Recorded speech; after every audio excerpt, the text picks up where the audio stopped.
साईश्वराय विद्महे सत्यदेवाय धीमहि तन्नः सर्वः प्रचोदयात्।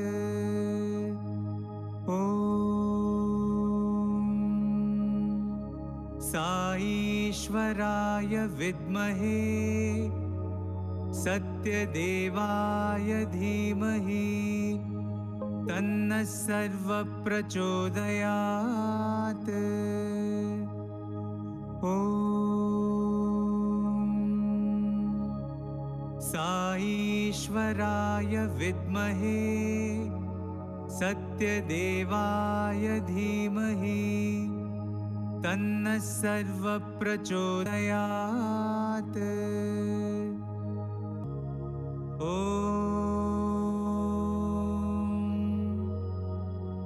शान्ति शान्ति शान्तिः।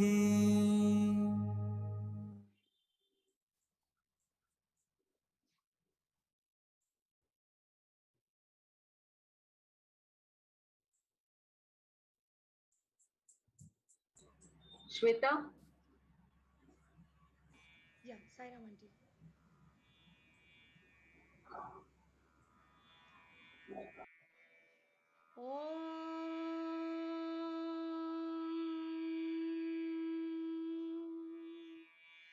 Shri Gurubhyo Namaha Harihi Om Gananaan Tva Ganapatigam Havamahe Kavim Kavinamupamashravastamam ज्येष्ठराजं ब्रह्मणां ब्रह्मणस्पत आनशृण्वन्नोतिभिः सीदसादनम् प्रणो देवी सरस्वती वाजेभिर्वाजिनीवती धीनामविद्रवतु गणेशाय नमः सरस्वत्यै नमः श्रीगुरुभ्यो नमः हरिः ॐ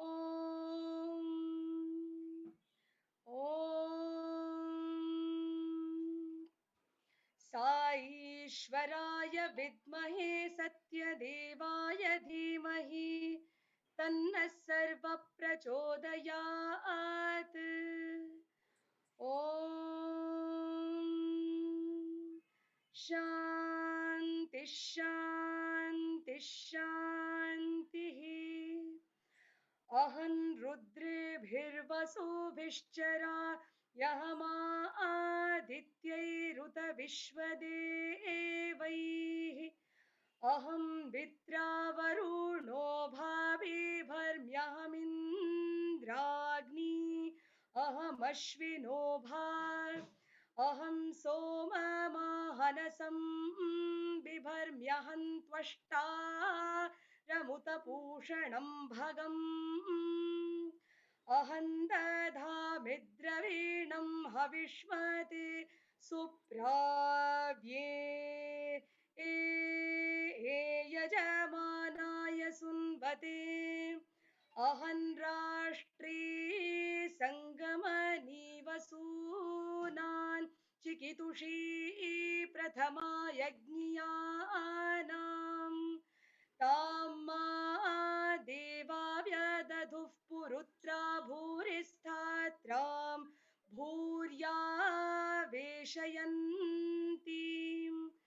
मयासो अन्नमत्तियो विपश्यति यः प्राणीति य ईं शृणोत्युक्तम् अमन्तवो मान्त उपक्षियन्ति श्रुधि श्रुतश्रद्धिवन्ते वदामि अहमेव स्वयमिदं वदामि जुष्टं देवेभिरुतमानुषेभिः यं कामयेतन्तमुग्रं कृणोमि तं ब्रह्माणं तमृषिन्तं सुमेधाम् अहं रुद्राय धनुरातनोमि ब्रह्मद्विषेशरवे हन्तवा ऊ अहं जनाय समदं कृणोम्यहं द्यावा पृथिवी आविवेश अहं सुवे पितरमस्य मूर्धन्मम योनिरप्स्व अन्तः समुद्रे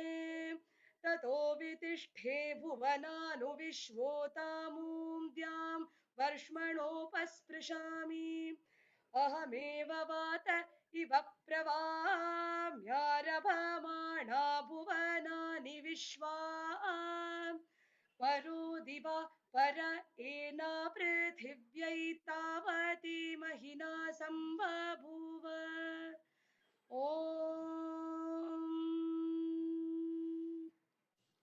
शान्ति शान्ति शान्तिः Om Sri Sai Ram. On behalf of the Sri Satya Sai Seva Organization, MMR, I welcome all of you to this special Satsang session, where we have with us Dr. Lathashree S., who will be talking on the topic Seva and Sadhana, Pillars of a Spiritual Life. Dr. Lathashree S. is a medical doctor by profession, serving in the Sri Satya Sai General Hospital, Prashanti Nilayam, since 2012. She has served as a Balvika's Guru, spiritual coordinator in the SSIO Sultanate of Oman, where she was involved in organizing and conducting monthly health awareness medical camps. She gives talks in Prashanti Nilayam, Ashram Satsang Hall, and on Sri Satya Sai Media Center YouTube channels in English and Kannada. She is presently giving a series of talks on Radio Sai Thursday live program on the topic Vedanta Parichay, an introduction to Vedanta.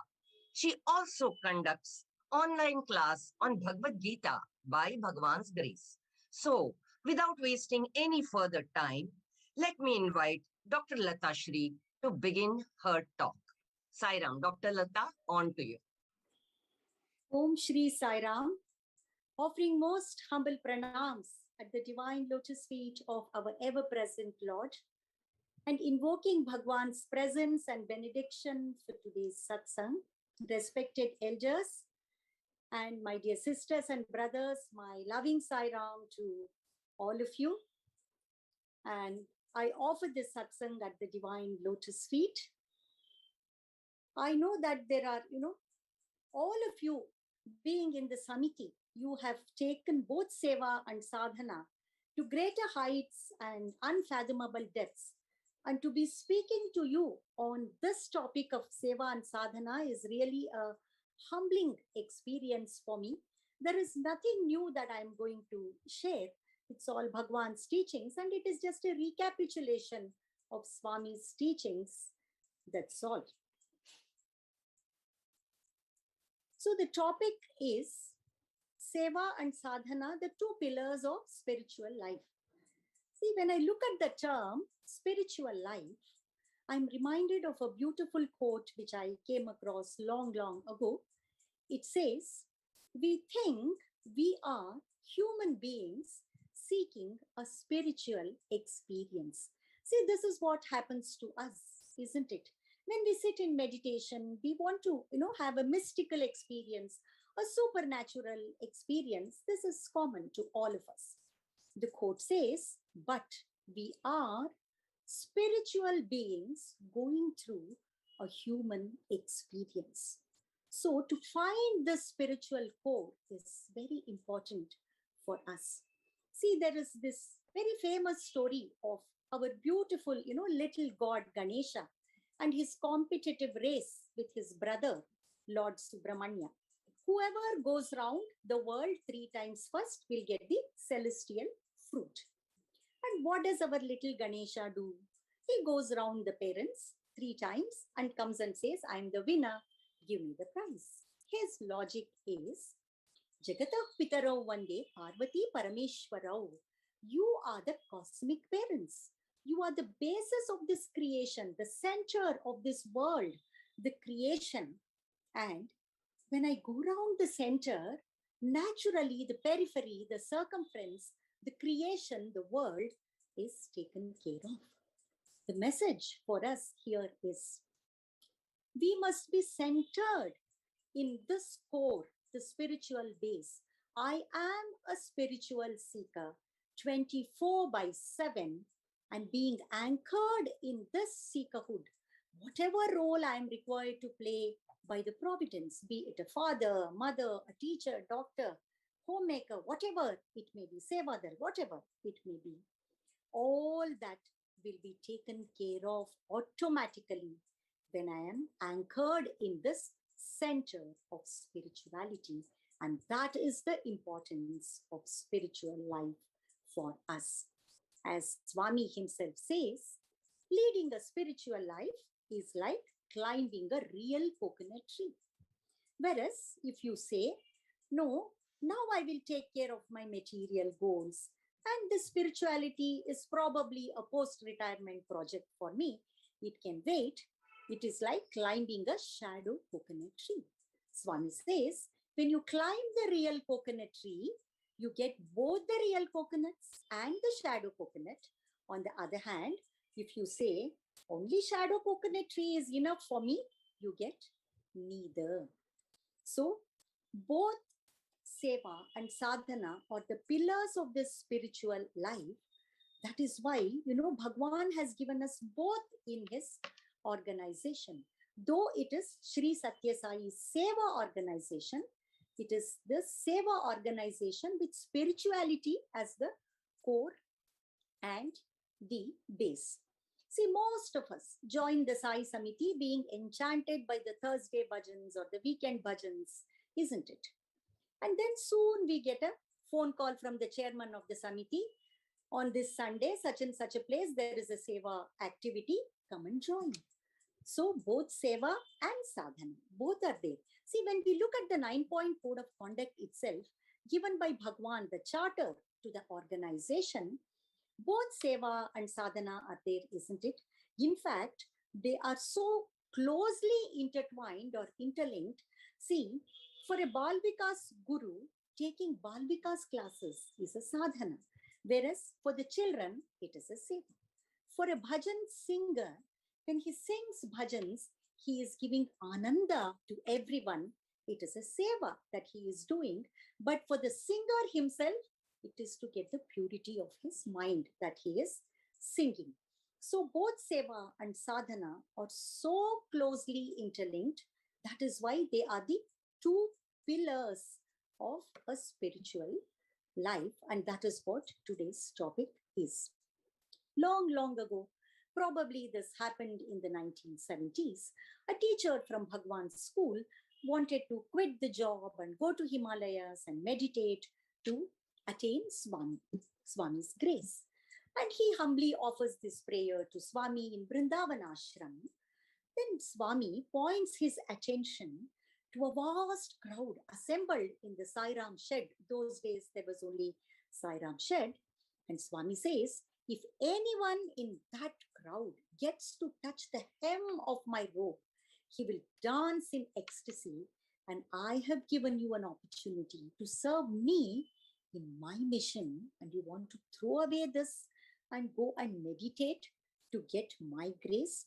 Whatever work I have assigned to you, do it with dedication and devotion, and that is enough.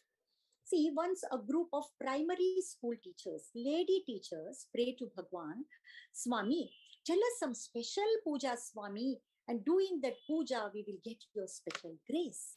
See, we ladies are so much fond of ritualistic worship, puja, isn't it? Because the puja is such an elevating activity, it involves all our senses. And we want to decorate the altar and make chappan bhog and offer to the Lord. It is natural for all of us. Then Swami said, every morning when you give bath to the little tiny tots in the hostel, in the primary school, you think that you are doing abhishekam to lingam. See, Seva is given such an exalted position in Bhagwan's mission, who has said, the hands that serve are holier than the lips that pray. So, what do we mean by Seva? In the year 2012, when Bhagwan visited Sri Sathya Sai General Hospital, he gave a long discourse to the staff members. One of our doctors, who's an octogenarian, who's still serving in the hospital, a great chronicler, she has, noted down all this in her diary. And she said, Swami said to them, do you know why I have blessed you to work in this hospital? And Swami quoted, Na tapamsi na tirthanam na shastra japanahi samsara sagarodhare sajjanam sevanam vina. Not by penance, pilgrimage, chanting, or even the study of scriptures, but by serving the needy, the humanity, you can cross this ocean of samsara. That is why I have given you this seva opportunity. So as I said, what do we mean by seva? Is it, helping others, lending a helping hand, or giving away some charity, or whatever someone comes and asks for any need, fulfilling it? But we should realize that seva is all this, plus much more than all this. When it comes to anything in our life, Bhagwan is our highest role model, isn't it? Here also, see, a devotee was blessed to travel with Bhagwan in the car. Bhagwan was at the back and the devotee in the front with the driver. Then Swami gives him 2 bananas and says, one is for you, the other one is for the driver. Then this devotee immediately hands it over to the driver. Then Swami says, see, he's driving the car, and how can he eat the banana? If you can peel it and put it in his mouth, then he can eat. So, seva is something which is innate within us and which should naturally, spontaneously flow from us, depending upon the need of the hour. It is not like, oh, I am doing seva, oh, I am involved in this service project. It is not like that. When students pray to Bhagwan, Swami, please give us an opportunity to do seva. Swami said, seva is your birthright, something which should come naturally from us. And this is how Bhagwan has demonstrated to us. And that's why Bhagwan often in his discourses quotes, Paropakaraya phalanti vrikshaha, paropakaraya vahanti nadyaha, paropakaraya duhanti gavaha, paropakaratham idam shariram. Just as rivers flow, trees yield fruits, and the cows give milk, not for themselves, but to serve us, the humanity. Similarly, Swami says, this body is given to us for the very purpose of serving others. Paropakara. See, what is Paropakara?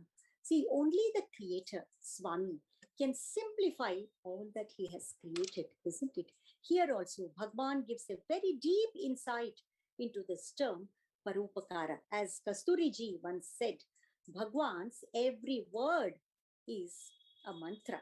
Every phrase is a sutra. Every sentence a Gayatri, and every discourse an Upanishad. Here also, look at what Swami says about Paropakara. He says it is para plus upa plus kara. Para, divine, upa, near, kara, to join. So when we serve others, must join us with Bhagwan.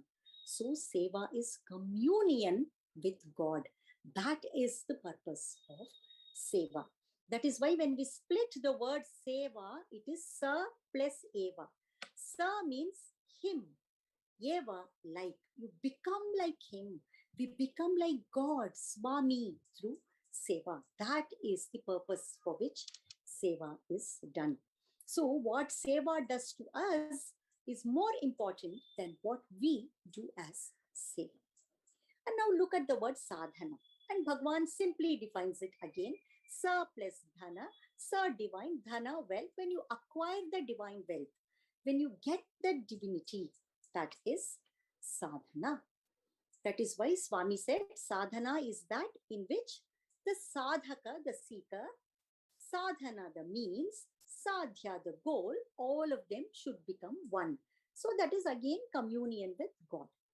If seva and sadhana serve the same purpose, how are they related to each other? Or what is the mutual relationship? And Bhagwan in his discourses says, seva, sadhana, avinabhava sambandhamu, anyonyasanamu, means they are so interrelated, so closely related, they are complementary to each other, and that is what we will see in today's topic. If seva has to reach its goal, if it has to take us to Swami, are there any principles with which seva has to be done? Yes, according to the teachings of Bhagwan, there are so many. I have just broadly categorized them under some headings, which I am going to share. See, as Swami himself, often says, when a thorn pricks your foot, not only the foot feels the pain, the eyes start watering, the body starts shivering, the hand rushes to pull out the thorn. Why? Because all these are the different parts of the same body. When one part suffers, it is but natural for every other part to feel the pain and relieve this pain.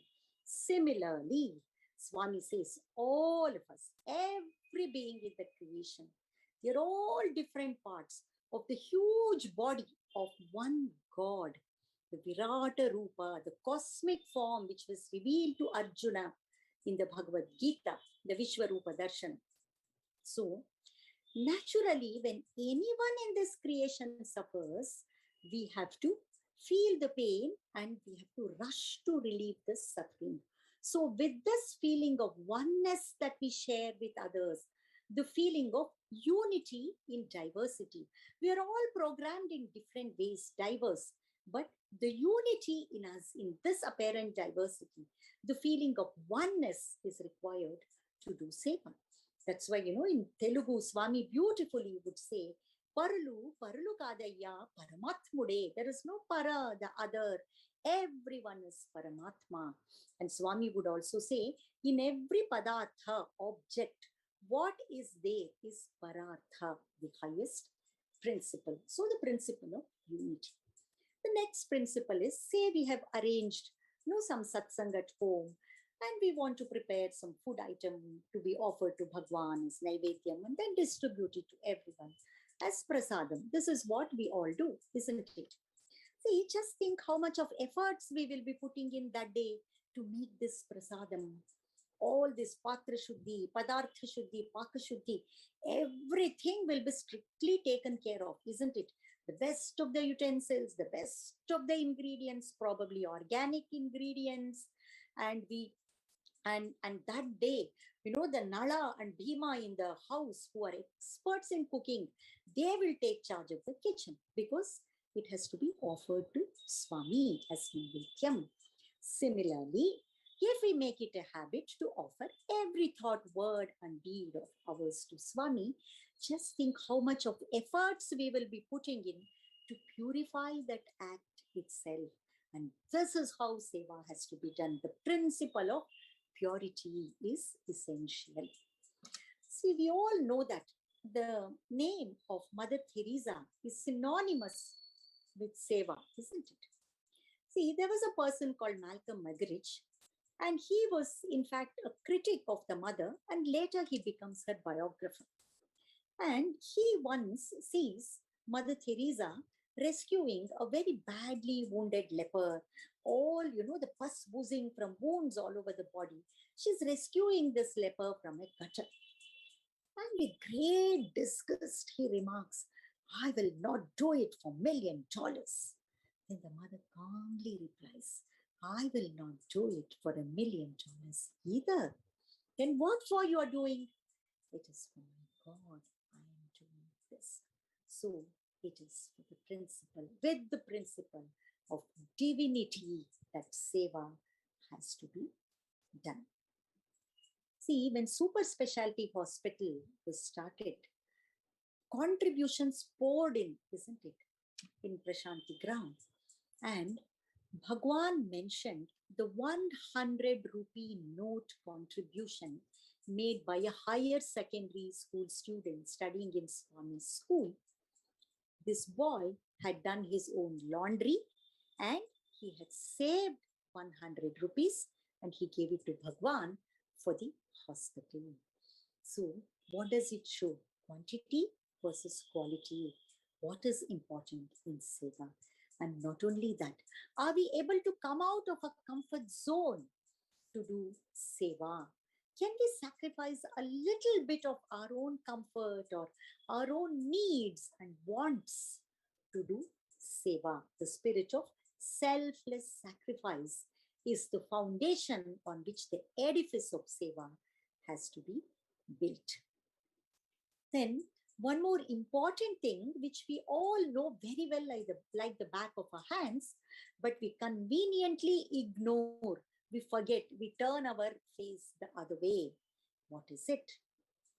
See, until the time of Mahasamadhi, when Mahasamadhi happened, so many newspapers and the social media, they gave an unprecedented coverage of the magnitude of Seva that goes on in Bhagwan's mission, the free Seva in his organization, institutions, and so on.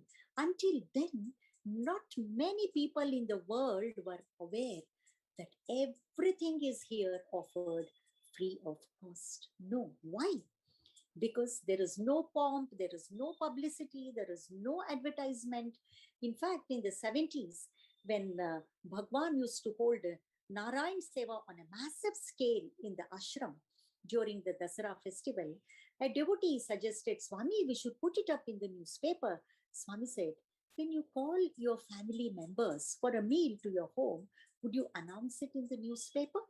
See, this is how, so silently, the Seva is done so that not many are aware of it. So, Seva has to be done silently as possible. Otherwise, what happens? The very purpose for which Seva is done is defeated. We are doing Seva to get rid of our doership that I am doing it. And we are doing Seva to shun our ego, personal aggrandizement, pride. That should be the outcome of Seva. But when we announce it to the world, what happens? We can all just think, isn't it? The very purpose is defeated. And there has to be some outcomes from the Seva, isn't it? One of the important outcomes we all have experienced, in the path of Seva. As we keep doing Seva, what happens to us? Here we are all involved in Seva, being in the organization. See, we develop sensitivity to the feeling of others, isn't it? We too feel their pain and we empathize with them. And this is how, when sensitivity comes, selfishness goes away. That is one of the visible outcomes of Seva. And another tangible outcome of Seva, which we all experience, on an everyday basis, it is we get Ananda, isn't it? When we see others happy who are served, then in their happiness, we feel happy. In fact, when addressing a group of Sevadals in Prashanti Nilayam, the Swami has said, when you come to Prashanti Nilayam and serve, the Ananda that you get from my physical darshan, if the same Ananda if you get when you serve, then think that the Seva has reached me. I am happy with that Seva. And he also told on another occasion, when you do Seva, don't think the reward for Seva is my darshan or pada namaskar. If I give you another opportunity to do Seva, think that I am happy with your Seva. So these are some of the outcomes of Seva that we ourselves feel. But if we have to do Seva, adhering to all these principles of Seva, and to get such outcome, what is it that is primarily required to do Seva? So to say, what is the X factor of Seva? See, we all know that we need to invest our time, money, efforts, and coordinate a lot of things.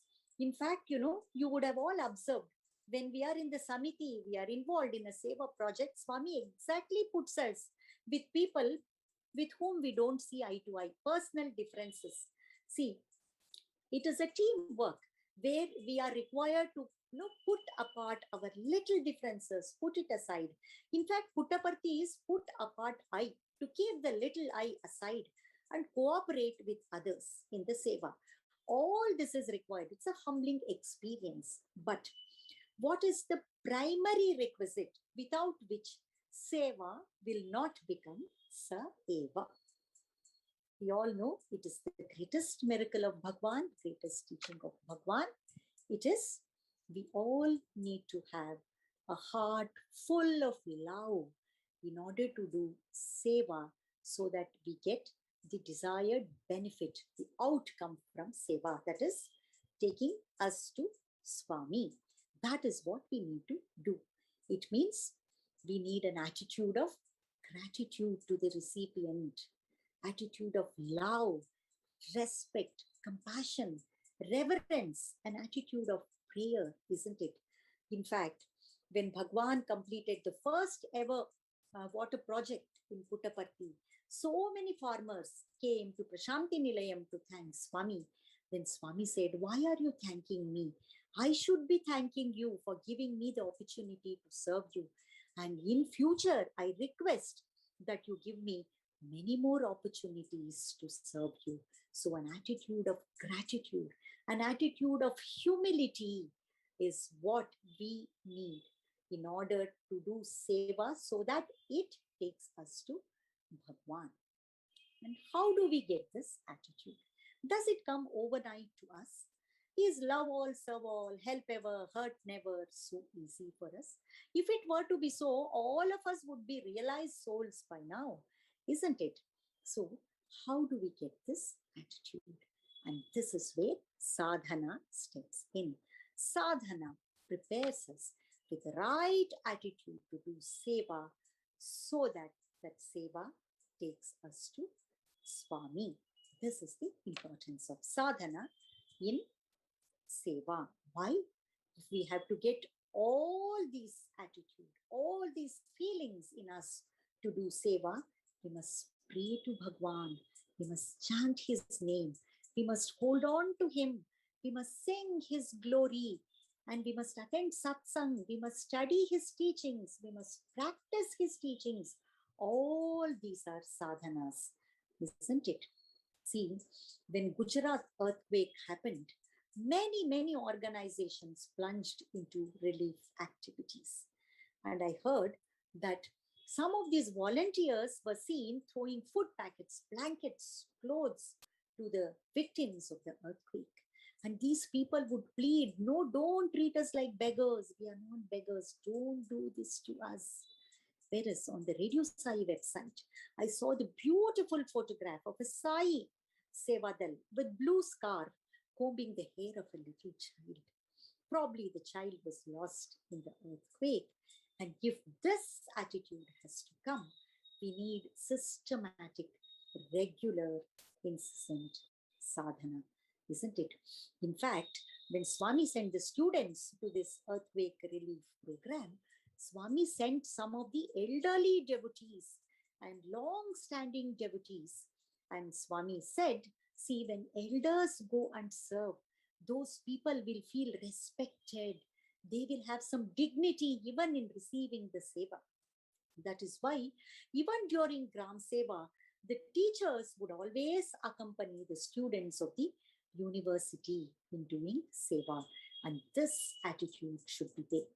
See, Dr. Narsimhan, our medical superintendent, and he is also the director of Sri Sathya Sai Mobile Hospital.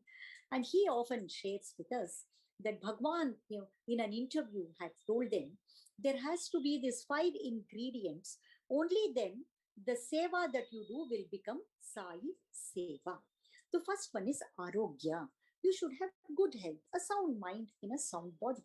Because if we are not healthy, instead of we serving, others may have to serve us, isn't it? The second one is Prarthana. You must pray to the Lord to give you an opportunity to do seva. It will not simply easily come by, Swami said. The third one is more than this, tapana, deep yearning from your heart that you want to do seva in the organization. That tapana should be there. And in this context, Dr. Narasimhan says, Swami told one of the devotees, you are coming and telling me I don't have time to do seva. Swami, give me time, give me time. But have you ever sat in front of my photograph and cried, Swami, I am yearning to do seva, somehow make it possible? No, it should come from your heart. Tapana should be there. The fourth one is prema, love, which we have already seen, the primary requisite. Then the fifth one is tyaga, selfless sacrifice. As Swami would often say, tyage naike amritatva manashuhu. Isn't it? So these are the 5 components which make seva, Sai Seva. As I said, sadhana is the one that gives us this attitude. How does sadhana bring in this attitude? See, Swami says, one of the main purposes for which sadhana is done is it purifies your samskaras. It purifies your vasanas. See, whatever we think, speak, or do as an action, that leads to karma phala, fruit of the action. Even thought is a subtle karma. It leads to karma phala. As Swami says, everything is reaction, reflection, resound. It not only leads to karma phala, the fruit of action, but the action also leaves an indelible impression in our subconscious, which is called samskara. The more and more we do the same action, the samskara gets thickened, solidified, and it becomes a vasana, a deep-seated tendency in us. And these tendencies accumulate life after life. And in this lifetime, we are born with these vasanas, which are in the subconscious mind, in the causal body. We do not know what type of vasanas we have, good, bad, positive, negative. We have no clue because it's at the subconscious level. And in this lifetime, our reaction or response to every stimulus in the world is determined by this vasana. This vasana is waiting for an opportunity to fructify, and it mechanically, automatically, by default, by conditioning, it fructifies into a thought, word, and an action. This is how we react to situations. Somebody shouts at me, I shout back because anger vasana has fructified. And I have mindlessly allowed this vasana to fructify. But when we systematically do sadhana, then what happens is our connection to Swami deepens. When this connection with Bhagwan deepens, what happens is Bhagwan becomes the priority in our life. We want to do everything to please Swami. That becomes the goal. So we will be careful not to allow every negative vasana to fructify. We put some self-control at the window. There's a narrow window of opportunity between the subconscious and the conscious level. And here, mindfully, we will learn to disallow all those vasanas which will not please Bhagwan. We allow only those which are in line with our goal, the spiritual goal of pleasing Swami, Daiva Preeti. And we even learn as we progress in the path of sadhana, we purify the samskara so much that we even substitute a negative vasana with a positive action, like an action of kindness, compassion, forgiveness. We don't no longer act out of preconditioning. And this is how, by purifying our vasanas, by substituting the negative vasana with a positive thought, positive action, sadhana gives us the right attitude to do seva so that seva finds its fruition. See, probably this happened in the early 80s. The Brindavan boys, the students, had come to Prashanti Nilayam during a festival, and they were involved in Laddu Prasadam making. And Bhagwan enters into their dormitory and asks them, how many laddus have you prepared today? And they quote certain number. Then Swami says, oh, it is less than what the Anantapur girls have prepared. Then these boys get into a frenzy and start making more and more laddus. Next day also the same thing repeats. The day after, same thing repeats. It somehow turns out to be that the number of laddus prepared by the boys is less than the number prepared by the girls. Then the boys, think, oh, there is something in this. There is some catch. Why is it this happening? And with so much of prayers to the Lord and intense self-introspection, they come to understand that the girls, Anantapur girls, were involved in Laddu Prasadam making by chanting the name of Bhagwan, Namasmarana. They were singing his glory and they had offered the act to Bhagwan in a worshipful attitude. They were involved in Prasadam making, whereas the boys, just with the rajasic tendency, we must outnumber the girls in terms of the number of laddus made, and they did not care for the right attitude. Day in and day out, they were so frenziedly involved in this activity, and no wonder every laddu prepared by the girls with the right attitude of prayer, gratitude, and gratitude of offering to Bhagwan is much, much more than so many laddus prepared by the boys. See, brothers and sisters, the Lord doesn't care for numbers. He looks for the bhava, the attitude that is behind every little thing that we do. In fact, there is no little or big for him. Whatever we do, done with the right bhava, that takes us to the Lord. And this is the attitude. So, an attitude of prayer, an attitude of gratitude, an attitude of worshipful dedication or offering to the Lord is what transforms a binding karma into liberating karma yoga, and that is the spirit. That should be the spirit of Seva. Otherwise, what happens is, when the doership is there, when the right attitude is not there, see, I have given some money for this temple renovation. My name has to be inscribed in the temple wall. That will be the attitude, isn't it? It means when we entertain doership, the doer demands the fruit of action. To suffer or enjoy the fruit, we have to come back to new body again and again. Punarapi jananam, punarapi maranam continues. Whereas the right attitude transforms the same binding karma into liberating karma yoga. That is why it is said, Seva without sadhana is a bondage. We will be increasing our bondage. We will be doing the seva, even in the name of seva. Whatever we will be doing as service activities, that will be only for power, prestige, popularity, profit, so many things. That's all. But that will not take us to Swami. So, seva without sadhana is bondage. So, when we say it is the right attitude is what is required to do seva, not only through our action, even through our thought and word, we can do seva, isn't it? I'm not, discounting the seva done through actions, but I'm trying to highlight certain subtle nuances of seva. When we silently pray, Samasta Lokaha Sukhino Bhavantu, it is seva. When we speak lovingly, obligingly to someone, it is seva. If in Prashanti Nilayam, Rudram is chanted twice a day, it is seva, because it removes negativity from the atmosphere. It sanctifies the divine vibrations, sanctify the atmosphere, isn't it? Likewise, whatever we do can become an act or expression of seva if the right attitude is there, and that is what I'm trying to highlight. See, when we think of Bhagwan's mission, immediately what comes to our mind is all these mega projects, social care, educare, Medicare, and these hospitals, institutions, the organization, isn't it? Yes, they are the highest role model by themselves for the entire world to emulate. Whoever is philanthropic and altruist, they have to emulate this.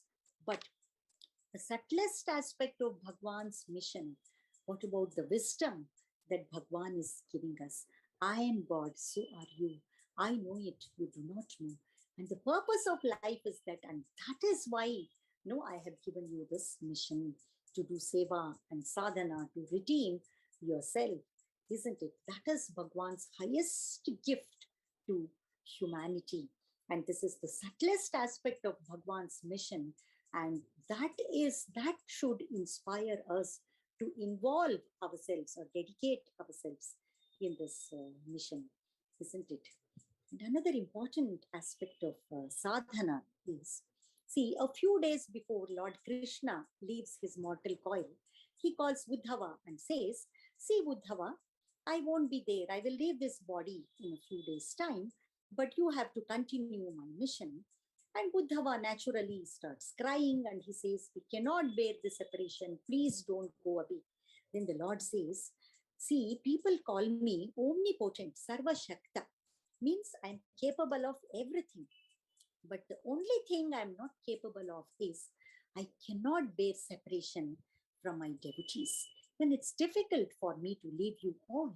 But what to do?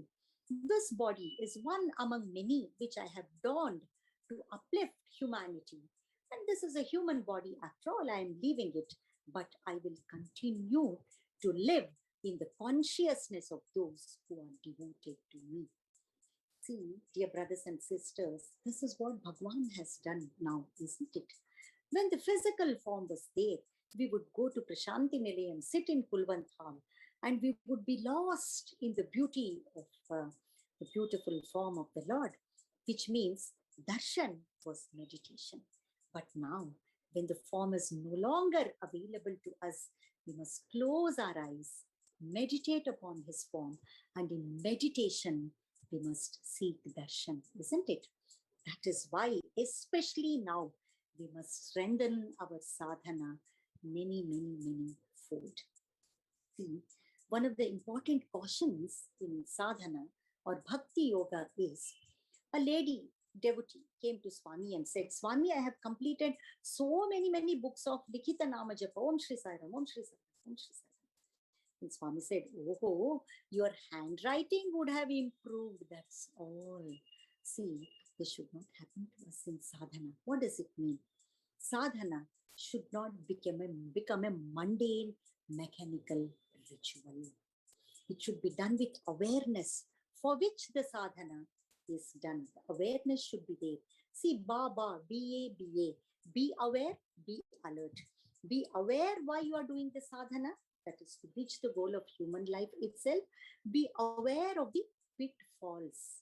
What are the pitfalls? See, this is all we commonly experience. When I have experienced and still experiencing, that's why I'm sharing all this. See, sometimes, when we are pressed for time in a day, say somebody comes to our home and we have got some additional work or a special meeting in the office, the first thing that is thrown out of the window that day is sadhana. See, we all know we have to do Jyoti meditation in the morning, the 9-point code of conduct, daily meditation and prayer. And Jyoti meditation is such a wonderful tool to purify ourselves, expand our love and connect to Swami and connect to his creation, isn't it? To see the immanent God in the creation, this is a wonderful tool. We all know that. But anyway, every day I'm meditating. Today I am pressed for time. Tomorrow I will do. Every day I am doing. If tomorrow comes, we don't think at all, isn't it? So the first thing that gets compromised is our sadhana. This is a pitfall. That's what I said. Be alert, be aware, be alert.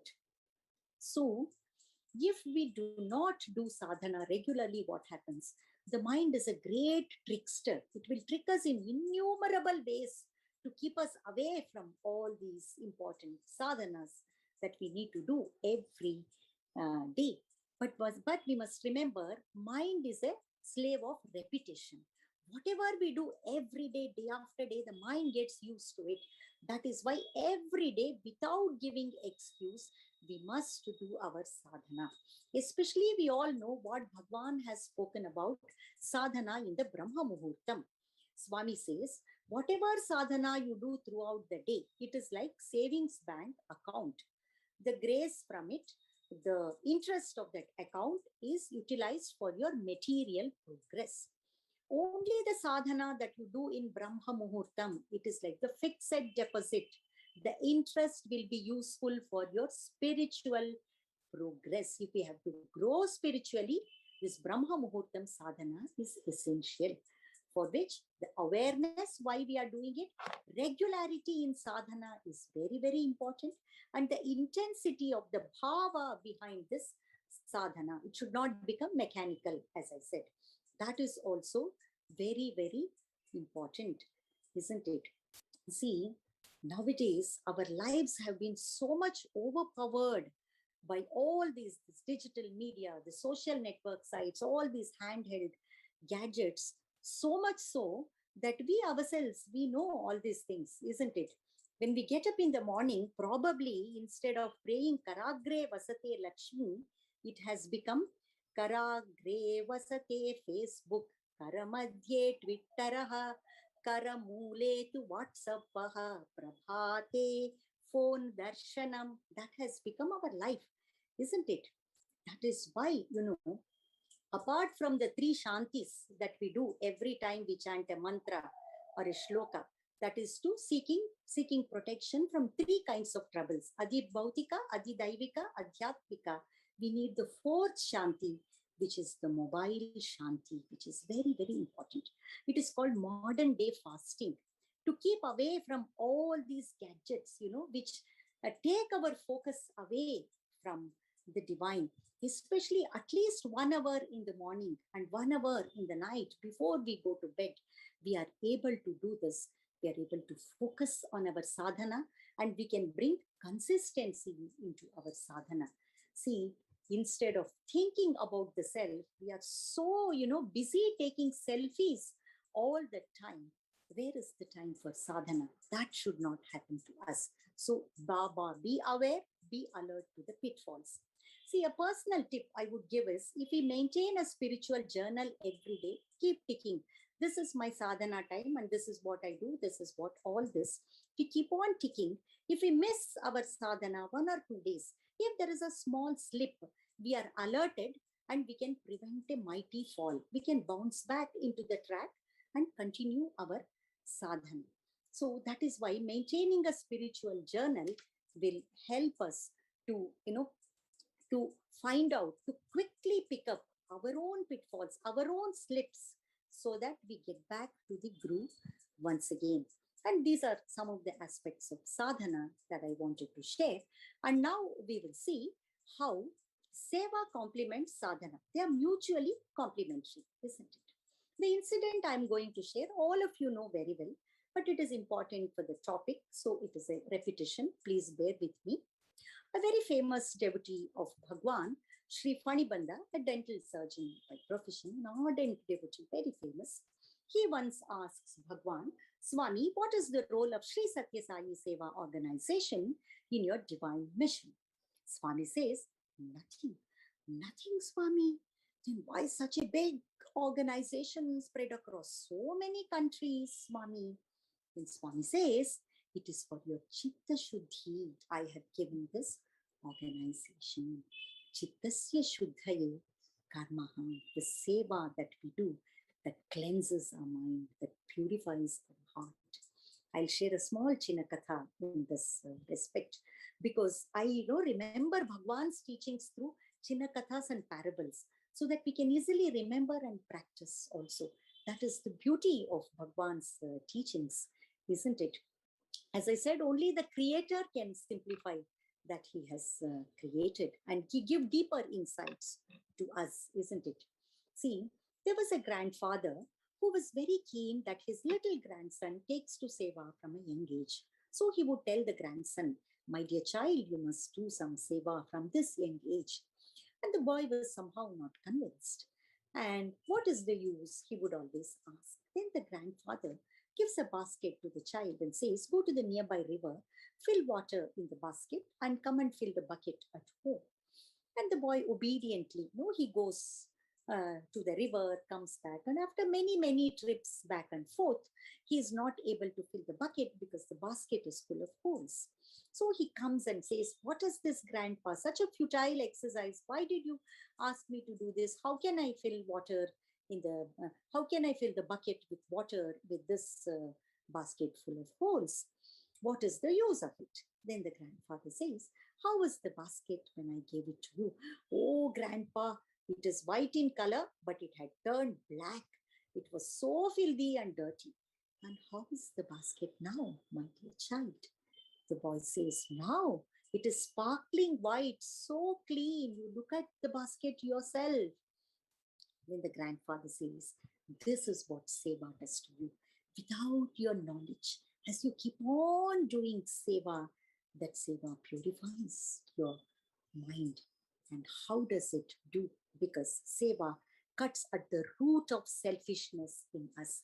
The selfish desire, karma, is the mother of all the impurities, the Arishad Vargas, the 6 inner enemies. I'm not going to the detail. In us, isn't it? So when the selfishness is cut at its root, all the other impurities are taken care of. They are purified from our mind. And when the purity of the mind increases, Sattva Guna in us increases, isn't it? We all know we are a combination of the 3 gunas, Sattva, Rajas, Tamas. Sattva, it is knowledge, purity, goodness. Rajoguna, dynamic action, enthusiasm, but at the same time, attachment and greed. Tamoguna, required for rest and rejuvenation. We need to sleep in the night, get up fresh. But Tamoguna is also dullness, heedlessness, laziness, indolence. All these are associated with Tamoguna. These are the binding aspects of Tamoguna. Similarly, there are 3 types of actions: Tamasic, Rajasic, Sattvic actions. Tamasic action, I'll give a simple example. Oh, today 6 o'clock, there is bhajan in the Samiti. I need to go. But I'm feeling so tired after a hard day's work. Let me relax at home in front of the TV. Tamasic action. Oh, 6 o'clock, there is this bhajan. I must rush to the Samiti because I'm a lead singer. And especially today, I am singing the Ganesha bhajan. See, Rajasic action. See the intention, the motive behind the action. Rajasic action. Oh, I must go to Samiti at 6 o'clock because 1 hour I sit there and sing the glory of Swami. My mind is on Swami. At least an hour in a day, I am able to keep my mind on Swami. This is a sattvic action.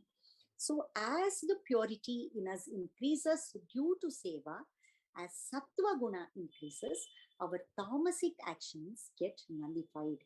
Haven't we experienced all these things, isn't it? How was our life before Bhagwan came into our lives? And now, probably, how it is. We can introspect ourselves. So the tamasic actions get nullified, Rajasic actions get minimized, and Sattvic actions get purified, get maximized. When so much Sattva Guna is there in the mind, the moment we sit for Jyoti meditation, the mind soars high, the mind sees Bhagwan. The mind is able to focus on Jyoti, Swami, the beautiful form of our Ishta Devata, whatever it is. So our sadhana gets intensified. This is how Seva complements sadhana. And not only this, we all know that when the boys in the Dasara festival would go for Gram Seva, Bhagwan would be waiting for them eagerly, even if it is late afternoon. And even for these boys, it was an additional bonus of darshan, sparshan, sambhashan. And on one such occasion, Swami said, do you know why I give you these little opportunities to do Seva? When I give you an opportunity to do Seva and you do Seva, that will give me an opportunity to shower my grace on you. And tomorrow you go into the world, the life will not be the same. Ups and downs, various vicissitudes. And you have to go through trying times, testing times, when you will need the grace of Bhagwan. And the Seva that you have done has earned you this grace of Bhagwan, and that will rush to you to save you. That will be the saving grace. So that is the importance of Seva. As Bhagwan himself gives this simple example, the beautiful analogy. A doctor gives a morphine injection to a cancer patient. This morphine does not cure the cancer, but what does it do? It removes the pain and suffering. Similarly, Swami says, the grace earned from Seva that will mitigate the magnitude of the consequences of the negative karma that you have to go through as a result of your own prarabdha, your own actions in the previous lives. I'll give a simple example. If a person has to lose a leg in an accident because of his negative prarabdha, if he has enough grace that comes from service, that comes from selfless seva, because of the grace, probably he gets away with a fracture in the leg, which can be easily fixed, and the leg is saved. So this is what grace does to us. It reduces our karmic burden, whatever we have to go through. That is why it is said, sadhana without seva is a burden. We have seen both. Seva without sadhana is a bondage. Sadhana without seva is a burden. When it comes to seva, we all know this famous dialogue, which Bhagwan also, reminds us, between Vibhishana and Hanuman. When Vibhishana comes and asks Hanuman, see Hanumanji, like you, I also chant the name of Rama incessantly, but you are, the recipient of special grace by the Lord. How is it so? What am I lacking in? Then what is Hanumanji's reply? He says, it is not enough to chant the name of the master. You must serve the master. Guru Seva Bina Nirvana Nahi. In Hanuman Chalisa, we chant, no, Rama Kaja Kariveko Atura, ever eager to serve the master, Lord Rama. That is what we need to do. In fact, when Hanuman is asked by Ravana, who are you? He identifies himself as Dasoham Kosalendrasya. I am the Dasa, the servant of the king of Kosala, Rama. And when Rama asks him the same question, who are you, Hanuman? He says, Deha Buddhya Dasoham. When I think of myself as this body, I am your servant. I serve you with my body, with my faculties. And Jiva Buddhya Tvadaivamshakaha. When I think of myself as the individual soul, I am your Amsha. I am a part of you. Atma Buddhya Tvamaiva Aham. When I think of myself as that Atman, the soul, the spirit in me, the consciousness, I and you are one. So this is the state of Soham. To reach this state, we have to start with Dasoham. Be the servant of the Lord. That's why Swami would often say, only a Kinkara can become a Shankara. Even the servant leadership, so famous in this modern day management, isn't it? So this is what Seva does to us. So we understand very clearly, we need to combine both. We need to harmonize Seva and Sadhana, isn't it? When we put them together, we can see that Sadhana is the root, Seva is the fruit. Sadhana, to see God who is inside of us. Sai, see always inside, the transcendental God inside. Seva, to see the God who is outside of us, who is immanent in the creation. Isn't it? See, Seva, Sadhana, Seva, to get rid of our Tamo Guna, laziness. We must get into action. That is why Karma Yoga, Seva, to get rid of the impurities of the mind, Chitta Mala, to get rid of Tamo Guna, and then Sadhana, to subdue our Rajo Guna, our attachment to action, attachment to fruit of action, doership, to reduce that, and also to reduce the wavering of the mind, vikshepa of the mind, a mind that is scattered in the world. Collect that mind and make it to focus on Bhagwan. That is why we need sadhana, the simplest sadhana that Bhagwan has given us, Namasmarana. Keep on chanting the name. The mind will rest on him, isn't it? So sadhana, to get rid of vikshepa and to reduce the Rajoguna. See, we all have this emotional component in us, the affective component. The best way to elevate our emotions is Bhakti Yoga Sadhana. And also, the best way to make use of our dynamic, that is, conative component in us, engage in Seva Karma Yoga. The best way to make use of our Buddhi, the intellect faculty in us, the reasoning faculty, or the cognitive faculty in us, to engage in Jnana Marga, the path of wisdom. Who am I? Self-inquiry. So all the three are needed, isn't it? That's why Swami says, Karma Yoga is the lamp, Bhakti Yoga is the oil, Dhyana Yoga is the wick, and Jnana is the light you get. In fact, when a student pray to Bhagwan, Swamis, one day you said bhakti is very, very important. Another day you are telling that without jnana you cannot get liberated. And someday you say you do karma yoga, karma yoga. It is so confusing. Tell us in a proper way so that we can understand. Then Bhagwan said, have you seen a ladder? Yes, Swami. How does a ladder look like? There are two poles on either side and rungs in between. Swami said, there you are. Bhakti, jnana are the two poles on either side, and the rungs are the steps of karma. As you take step by step, on the steps of karma, you go higher and higher. Both bhakti and jnana will increase. See, one Swami asked a group of devotees, what is the rarest phenomenon in the world? And some of them said, Swami, to get moksha, liberation, not so easy, rarest. And Swami said, no. To be born as a human being when the avatar comes down in human form, that is very rare. And Swami said, rarer than this is to know that he is the avatar. See, millions of people on this, Mother Earth, they do not know that Bhagwan Baba is the Paripurna avatar. Probably, he's a Mahapurusha involved in so much of, humanitarian work. That's what so many people also say, isn't it? So that is a rarer phenomenon to know that he is God. I am with God. Then Swami said, the rarest of all is when you get an opportunity to serve that God in human form. That is the rarest blessing. See, dear brothers and sisters, by His grace, we have got this opportunity. We are in the organization. Under the umbrella of His organization, His mission, we have got ample opportunities of seva and sadhana, isn't it? So it is up to us to make use of this opportunity. And as we grow on the path of seva and sadhana, some transformation should happen to us. I will quickly summarize ABCD of transformation. This is from the Sthita Prajna Lakshana, the second chapter of Bhagavad Gita. A, awareness of bliss, absence of selfish desires. B, balance of mind, how well we are able to go through the thick and thin of life without blaming others, without passing on the buck to others, and just holding on to Bhagwan with absolute unflinching faith in him. That is B, balance of mind.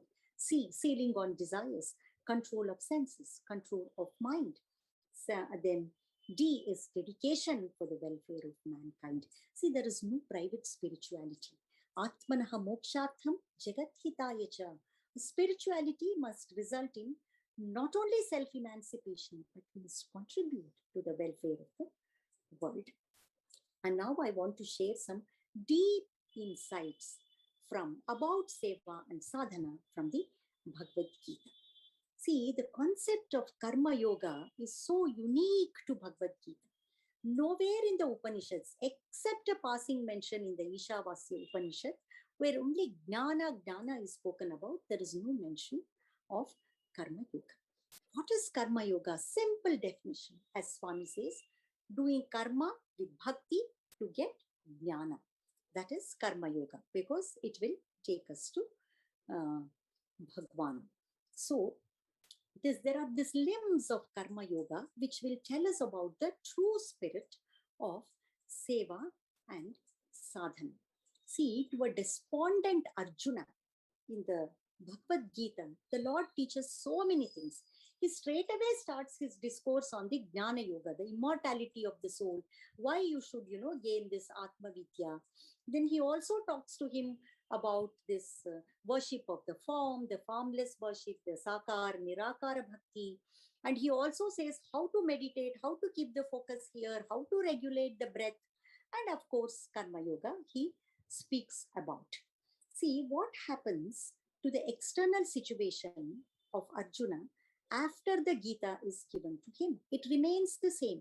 He still has to go ahead and fight the battle and kill his own people, isn't it? So there is no change in the paristhiti, the external circumstances, but the Lord empowers him from within. The Lord changes the manasthiti, the mindset of Arjuna, a paradigm shift. You want to fight the war, to take revenge against your cousins who have cheated you of the kingdom, who have even plotted to kill you. But that is not the purpose. You fight this war because it is the Dharma Yuddha. In order to uphold Dharma, defeat, kill the adharmic forces, you have to fight the war, a paradigm shift. See, after all the Gita Upadesha, what did Arjuna practice? Did he sit and meditate? Or did he engage in some bhakti practice? No, he went ahead and killed his own people. That is Karma Yoga. Mam Anusmara Yudhyacha, one of the take home messages from the Bhagavad Gita. Think of me, have me in you, sadhana, and fight the battle of life. That is Seva. Karma Yoga, Bhakti Yoga put together, isn't it? Our Bhagwan is not asking us to fight any external enemy, but he's telling us you fight your internal enemies, for which both Bhakti Yoga and Karma Yoga, hands in the society, head in the forest, is very, very important for us. That is the importance of Karma Yoga, especially for us. We want to know how to lead our life. At the same time, how to keep our focus on God. This is possible only when we combine both Seva and Sadhana together. So quickly, the limbs of Karma Yoga. The first limb is Yoga Karmasu Kaushalam. Excellence in action is yoga. What is excellence? Is mere expertise with which, or perfection with which do an action. Is it excellence? If it were to be excellence, just think of this example, the 9/11 incident. Using the American fuel, American aircraft, using American airspace, the American buildings were bombed, executed to perfection. Is this Kaushala? Is this excellence? No, this is not excellence. So what is Kaushala? Kaushala, the deeper meaning is a karma which naturally binds us to samsara, because karma phala is there. For that karma phala, we have to come back again and again. A karma that normally binds us to samsara, if we do it in a way that it liberates us as karma yoga, that becomes Kaushala. How do we bring this Kaushala? Swami says, the first word of the first shloka of the Bhagavad Gita, the last word of the last shloka, Mama Dharma, Atma Dharma. Do every action on the basis of this Svadharma, Atma Dharma. It is my dharma to act like this, so I will act out of Mama Dharma, not Mamakara, my attachment to it. No other personal motive involved. It is my dharma. Bhagwan has put me in this place, I will do it. So Atma Dharma is important. This is called Swadharma Buddhi. The second buddhi is, we all teach this shloka to Balvika's children, isn't it? Yat karoshi yadashnasi, yat juhosi dadasi, yat tapasyasi kaunteya, tat purushva madarpanam. Whatever you do, whatever you eat, whatever you give away as charity, or whatever sadhana, penance you do, offer that to me. This is called the samarpana buddhi, when we make it a habit to offer everything to the Lord in the attitude of dedicated worship of the Lord. This is Naivedya Bhava. See, using this Samarpana Buddhi, we can spiritualize and we can divinize our entire life using the teachings of Bhagwan. That is the beauty of simple teachings, yet profound teachings of Bhagwan. See, the entire life from dawn to dusk, day can be divinized. Swami says, when you get up in the morning, have this morning prayer in your mind. Oh Lord, I am born now from the womb of sleep, and I will carry out all my activities with your presence in my mind's eye as dedication to you, and guide me, guard me this way. Let me not inflict pain on anyone. Let no one inflict pain on me.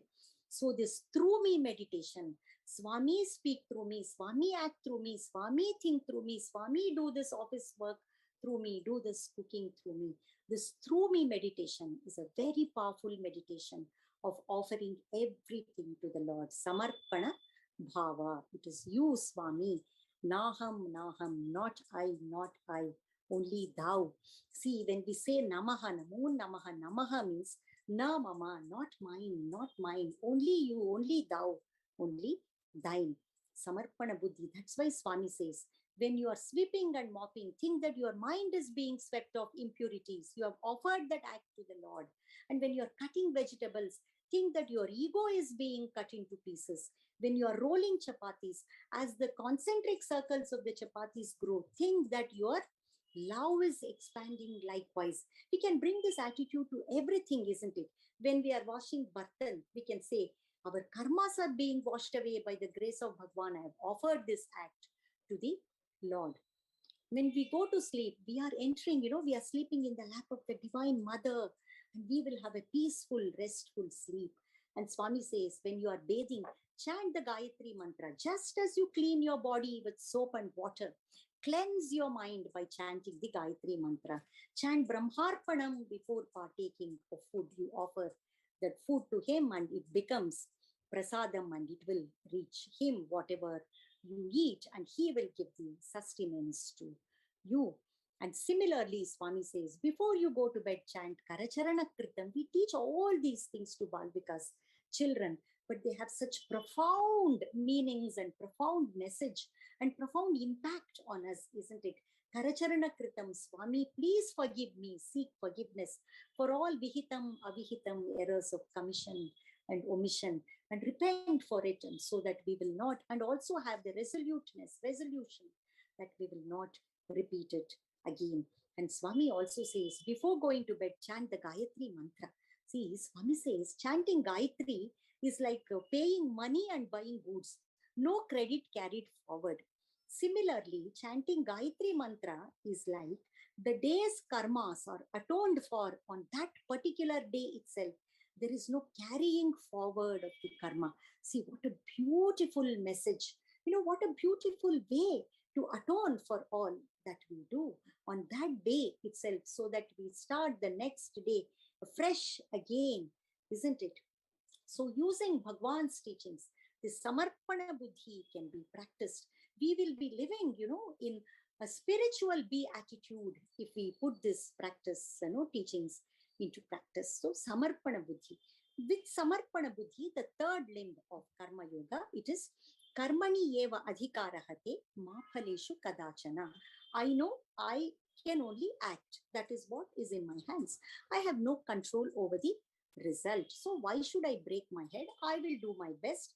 Leave to God the rest. That is what Karmanye Vadhikaraste is. That is the Asanga Buddhi, non-attachment to the fruit of action. I give up my attachment. Karma Phala Tyaga, as Swami says in Gita Mahini. See, this word Asanga, non-attachment, is used as many as 82 times in the Bhagavad Gita, highlighting its importance for a spiritual seeker. So when this Asanga Buddhi is there is no karma phala. We are not bound by the fruit of action. We have given up the fruit of action itself. Everything that comes is anugraha phala. It is the grace of the Lord. So this is the third buddhi. The fourth buddhi is, we have done it as naivedyam and no attachment to the fruit. We accept everything as his prasadam, the prasada buddhi. It gives mana prasada, serenity of the mind. When we go to a temple, even when we get a tulsi leaf or a flower, we don't question, why didn't I get laddu or Mysore pak as prasadam? Only leaf. No, because it is Lord's prasadam.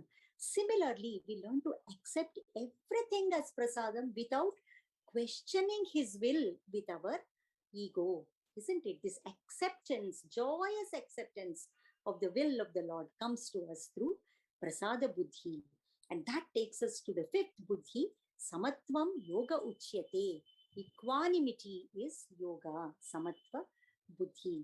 In fact, Swami told Bhagya sir once, when he asked Bhagya sir, what are the sadhanas you do? And he listed so many sadhanas. Swami said, that's all only part-time devotion. Swami, this itself so difficult to do every day, and this is part-time only. Then what is full-time devotion? Swami said, when you have equanimity, that is full-time devotion. In fact, the very first letter written by Bhagwan in 1947 on May 25th, Swami writes to his brother Sheshamaraju. Swami writes, I have an expectation of my devotees.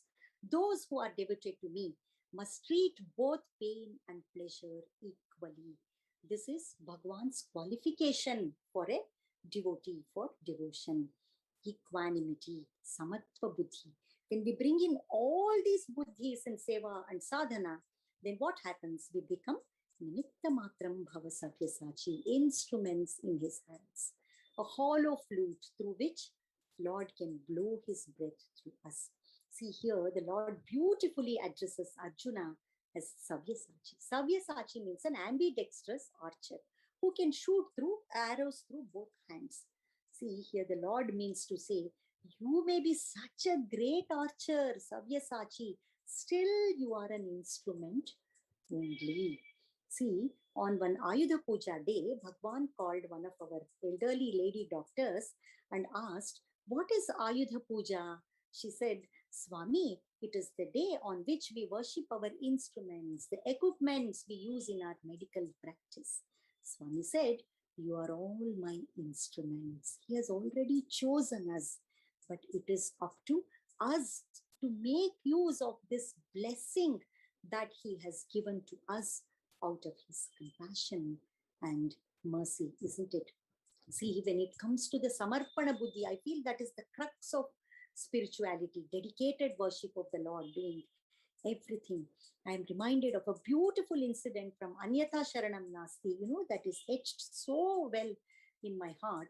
This is that Vijaya Kumari, the author's mother, Swami calls her in the wee hours of one morning and he says, I am very hungry, make me some dosas, and follows her to the kitchen. And this blessed lady, this old lady who had recognized the divinity in Bhagwan, even when he was a small boy, she's so blessed. She says, Swami, you are asking me to do dosa. I will make dosa. Then Swami says, the chewing noise when you spread the batter, smear the oil, that noise should not come. I don't want that noise. Without the noise, you make the dosa. Then she says, Swami, I have offered the act of dosa making to you. You have told me to do. I have offered it to you. So I am not the doer. You are in charge of making the dosa. It is up to us to see whether there is noise or not, because I have already offered it to you. See, a mundane, something which is so, something which we do every day. If we are able to offer even such a thing to the Lord and extend this attitude to our entire life, our life itself becomes an expression of seva and sadhana. And this is the crux of seva and sadhana, isn't it? I will probably conclude with this anecdote. Teacher once praised to Bhagwan, Swami, you say that love all, serve all, and all this, it is so difficult to practice even in our own family. It's not possible. And how do we extend it to the world, Swami? In everybody, we have to practice this bhava. Then Swami says, how many years did it take for you to take the first steps as you were growing? Swami, probably 2 to 3 years. And how many years did it take for you to learn the alphabets? Swami, 4 to 5 years. And how many years did you take to get a university degree? 20 to 22 years, Swami. See, to master such a worldly skill, you have to put in so much of efforts. You have struggled so hard for so many years, and you want to lead a spiritual life and practice these spiritual teachings. Just think how much of efforts you must be putting in for how many years. The only answer to your question is practice, practice, practice. Abhyasa, abhyasena tu kaunteya, as the Lord says in the Gita. So, spirituality is also a mindful, conscious practice that we consciously put in our self-efforts. And Swami continued to say, see, if you start practicing today, you will reach there one day. If you do not start practicing at all, you will not reach there. And don't worry, Bangaru, I am with you in this spiritual journey and I will guide you. This is what our merciful, compassionate, loving Lord is. So it is up to us to put his teachings into practice, isn't it? And see, it is very important to value the master, but it is far more important to master his values. Only then our life can become his message. See, after all, what is spirituality? What is the outcome? When we close our eyes, we must be able to see Swami within. When we open our eyes, what can I do for you? Seva and sadhana. Dynamic action in the world, because having come into the world, we cannot escape action, but coupled with dynamic action, coupled with inner serenity of Mam Anusmara Yudhyacha. Dil mein Ram, haath mein Kam, as Swami says. Calmly active, actively calm is the crux of seva and sadhana. And Swami also, reminds us devotion is not a uniform which you can wear on particular days of the week. Sundays, public holidays, we don't wear uniform, we wear colored dress. Devotion is not like that. It is a full-time thing to do. See, most of us, it is a common thing. It has happened to me and still happening to me. See, we tend to lead a kind of fractured life. Thursdays, weekend, when we go to the Samiti, that is my Sai life. Rest of the days, I am my old busy body, whatever I used to be. This is very common for all of us. It's like, fractured kind of life. Sai life, non-Sai life, compartmentalizing our life. But look at the charter that Bhagwan has given to us to bridge this gap between Sai life and so-called non-Sai life. That is the 9-point code of conduct. If we study the 9-point code of conduct, put it into practice, the entire, every moment becomes seva and sadhana. We practice all the 9 points, isn't it? Speak softly, obligingly, don't speak ill of others. All this, every moment we have to be aware, isn't it? So this is the beauty of Bhagwan's teachings, and this is the beauty of the 9-point code of conduct that he has given as the charter to Sri Sathya Sai Seva organization, so that we are able to be full-time connected to Swami and practice this full-time devotion. And with deepest sense of gratitude, I thank Bhagwan for this blessing of sharing some of his teachings with all of you. And as I said, it is only a recapitulation. You all know this very well. And just it is, reminder for all of us together. It's a journey together. That's all. And I pray to Swami to, give us the courage, conviction, and the humility to practice Bhagwan's teachings, so that we are able to tread the path of seva and sadhana in the right way, and we become qualified to get what he has come to give us as the Paripurna Avatar. I thank the organizers of the Satsang. I thank especially Jayanti ji and Kamala ji for coordinating all this. And I'm very grateful to every one of you for your time and patience. Thank you very much. And I again offer this humble effort at the Divine Lotus Feet. Harihi Om Tat Sat Saishwararpanamastu. Jai Sai. Sairam, Doctor. There is a question in the chat box from one of the viewers. Raising children, any tips on that? Parents trying to follow all you said, but we have to be stern and disciplined. Further, the viewer is adding, especially COVID times at home, family as one unit following same principles is a hard task. Easy to follow when alone and not lose good qualities and be an ideal Swami devotee. Yeah, exactly. Especially, raising children. As Bhagwan often reminds us, an ounce of practice, is greater than, pounds of theory. That is what happens. When the actions speak louder than words. It is only through our actions, not by any amount of telling, we can become exemplar to our children. And that is what we need to do. And that is exactly the sadhana for us. And in fact, one of our Balvika's gurus asked the same question, to Swami in an interview when some of our teachers had come for the conference. Then, see, Swami, we put in so much efforts to, teach all these things to Balvika's children, but we don't see the desired outcome at all, Swami. Sometimes it is contrary, it pains us so much. Then the Swami said, you do your duty to the best of your ability and leave it to Swami. It is up to Swami to take care of them. And that is where our duty ends, non-attachment once again. And I would say with sincere prayer to Bhagwan and leave it to Bhagwan. Swami, I have done my duty to the best of my ability. And whatever the outcome, it is in your hands, Swami, not in my hands anymore at all. And I give up this attachment, and I know you will take care of that child or whatever. And it is you who will bring in transformation. And Swami said, this Balvikas is a sadhana for the teacher herself. The children are passing clouds. They will come and go. But it is you, you grow spiritually inside. And you will get deeper and deeper insights as you grow, how to deal with all this. And that is what I think is the spirit of whatever, we do. We are not the doers.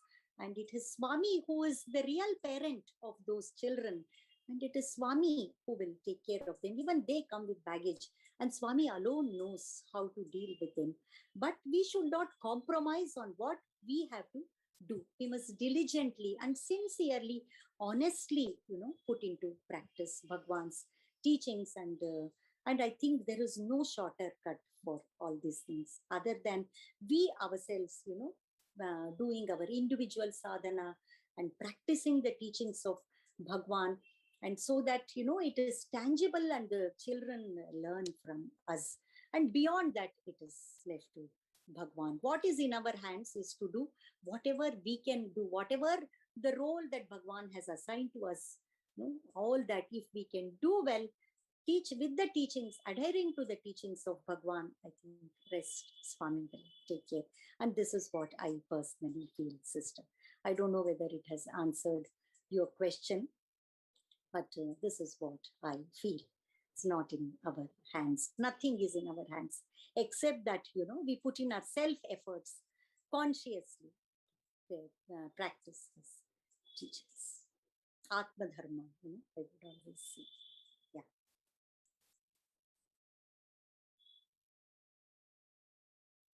Meenakshi, unmute.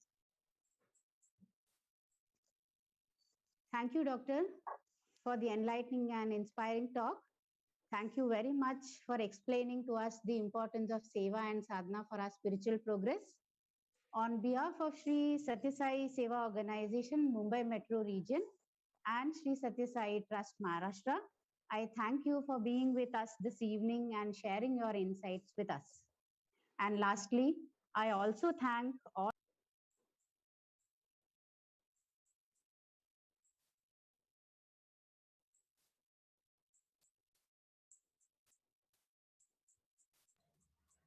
Meenakshi, you're muted again.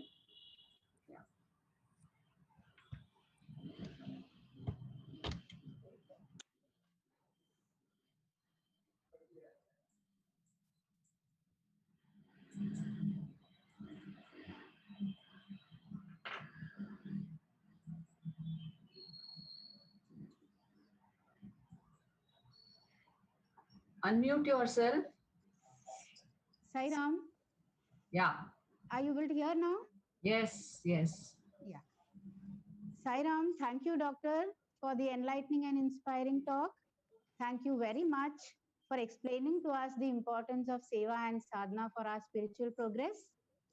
On behalf of Sri Sathya Sai Seva Organization, Mumbai Metro Region, and Sri Sathya Sai Trust, Maharashtra, I thank you for being with us this evening and sharing your insights with us. And lastly, I also thank all the viewers who I'm sure have gained a wealth of knowledge through this enlightening satsang. Sai Ram. Sai Ram.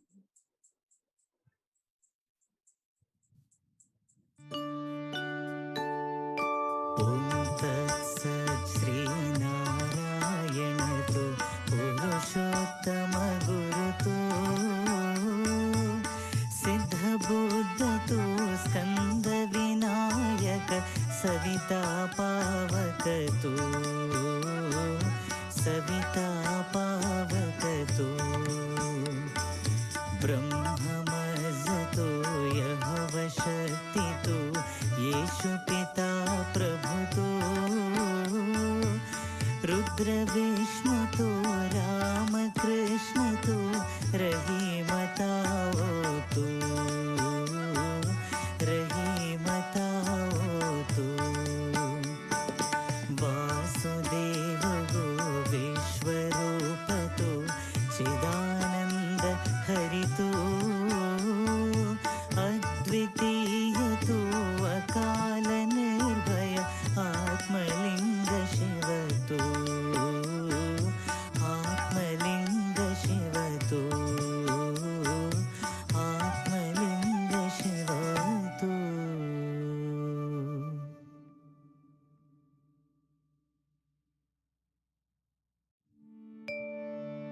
असतो मा सद्गमय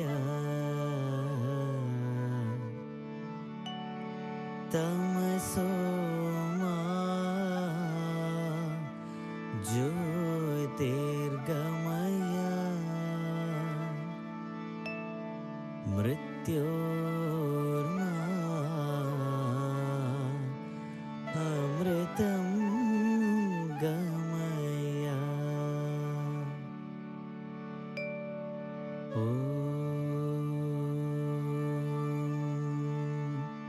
शान्ति शान्ति शान्तिः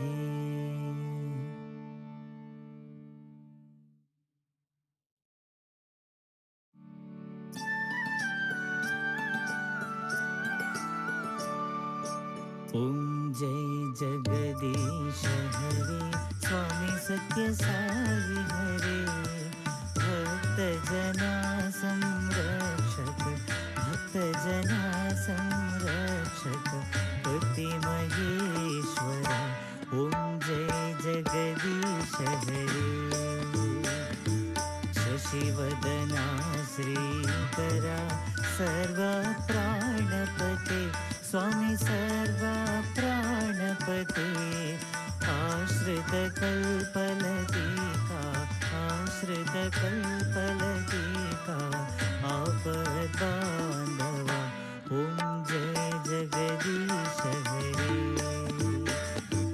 मातपिता गुरुदैवमु मरियन्तयु नीवे स्वामी मरियन्तयु नीवे नाद ब्रह्म जगन्नाथा नाद ब्रह्म जगन्नाथा नागेन्द्र शयन ॐ जय जगदीश हरे ओंकार रूप ओजस्वी ओ साई महादेवा सत्य साई महादेवा मंगलहारति अंदुको मंगलहारति अंदुको मंदर गिरिधारी ओम जय जगदीश हरे नारायण नारायण ओम सत्यनारायण नारायण नारायण ओम नारायण नारायण ओम सत्यनारायण नारायण ओम सत्यनारायण नारायण ओम जय सद्गुरुदेवा नारायण नारायण ओम सत्यनारायण नारायण नारायण ओम नारायण नारायण ओम सत्यनारायण नारायण ओम सत्यनारायण नारायण ओम जय सद्गुरुदेवा नारायण नारायण ओम सत्यनारायण नारायण नारायण ओम नारायण नारायण ओम सत्यनारायण नारायण ओम सत्यनारायण नारायण ओम जय सद्गुरुदेवा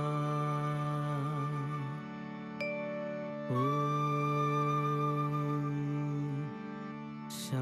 शांति शांति शांतिः समस्तलोकाः सुखिनो भवन्तु समस्तलोकाः सुखिनो भवन्तु समस्तलोकाः सुखिनो भवन्तु ॐ शान्ति शान्ति शान्तिः जय बोलो भगवान श्री सत्य साई बाबा जी की जय।